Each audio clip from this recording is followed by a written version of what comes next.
But you just said he volunteers to be sacrificed. Anyway, I couldn't accept this belief. Okay, what's the next religion? He keeps on looking. He's talking to himself, right? And he's doing the research, and he's coming across these false ideas that Judaism and Christianity is trying to make him believe. So the next religion that he looks at is Islam. Islam means submission. The main beliefs are as follows: one God, Allah, the Almighty. Worship Allah 5 times a day. Give 2.5% annual charity known as zakat. Fast during Ramadan. And finally, the journey to Makkah al-Mukarramah for Hajj if you are able to do so financially. Okay, nothing hard to understand here. There's nothing that conflicts with my logic here. The Quran is a book with all of these interesting miracles and timeless wisdom. Many scientific facts only discovered recently were proclaimed 1400 years ago in this book. SubhanAllah. Okay, Islam had passed my initial religious prerequisites. But I wanted to ask some deep questions about it. Is this religion universal? Meaning, can it be practiced by anybody? Black, white, Chinese, Afro-Caribbean, you name it. Can it be practiced by anyone? Yes, anyone can understand these basic beliefs. No analogy or equation are needed. As I sifted through the countless logical facts that I read through and researched, one thing took my attention the most. Islam, the name of this religion. I noticed it is written many times in the Quran. However, recalling my previous studies, I didn't remember once seeing the word Judaism in the Old Testament, known as the Torah, or Christianity in the New Testament, known as the Bible. This was a big point for me. Why couldn't I find the very name of Judaism? Why couldn't I find the very name of the religions in those two books? Because there is no name in these books. Thinking, pondering, I noticed that Judaism could be broken down to Judaism, and Christianity could be respectively Christianity. So who is Judah? Who is Judah? Rather, he was the tribe leader of the Hebrews when Allah revealed his message to mankind. So this religion was named after a person. Okay, let's look at who Christ is. He was the person, Hazrat Isa alayhi salam, who delivered the message of Allah to the Jews. So this religion was named also after a person. It was named after Hazrat Isa alayhi salam, who is known in the Christian world as Christ.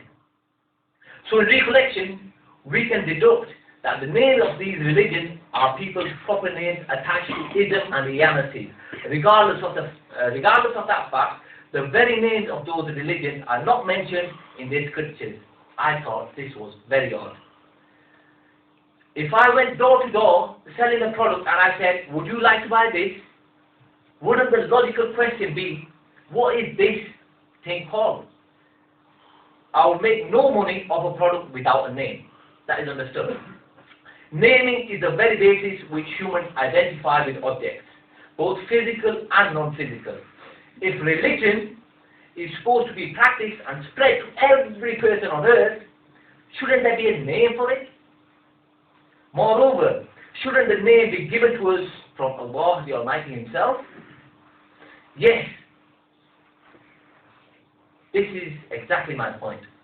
The names of Christianity and Judaism were not written in the Holy Scriptures of that time. Humans named them, not Allah. The notion that Allah would ordain a religion for mankind to follow without a name is impossible for my mind to accept.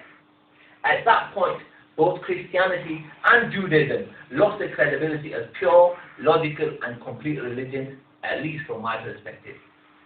Islam is the only one of those religions to include the name of the religion in its scriptures. SubhanAllah. I realized I would follow Islam at that point. I then became a Muslim. I knew the truth. I was out of the darkness and I came into light. Subhanallah. Sallu ala al-Habib. Sallallahu ta'ala ala Muhammad. Sallallahu. Dear son brothers, this is just one true story of a revert. Dear son brothers, told the way he actually mentioned it himself. Dear son brothers, alhamdulillah, you will have got to know many points that you did not know prior to this bayan. Dear son brothers, alhamdulillah, the Madani environment of dawateislami tries to teach us, try to propagate the message of Islam to everybody, so that we may learn and practice ourselves, and inshallah also try to propagate to others within the community. My dear Islam brothers, alhamdulillah, Shaykh al-Tariqat Amir Ahl Sunnah Damat Barakatum al-Aliyah has given us the Madani inamat to become practicing Muslims ourselves. Alhamdulillah, if you look at the Madani inamat, what are they? They're a set of questions that we ask ourselves at the end of each day to see how we have performed as Muslims, to see how well we have actually done during the day with regards to Islamic teachings. Alhamdulillah, it is an established fact, dear Islamic brothers, that if we endeavor to act upon the Madani inamat,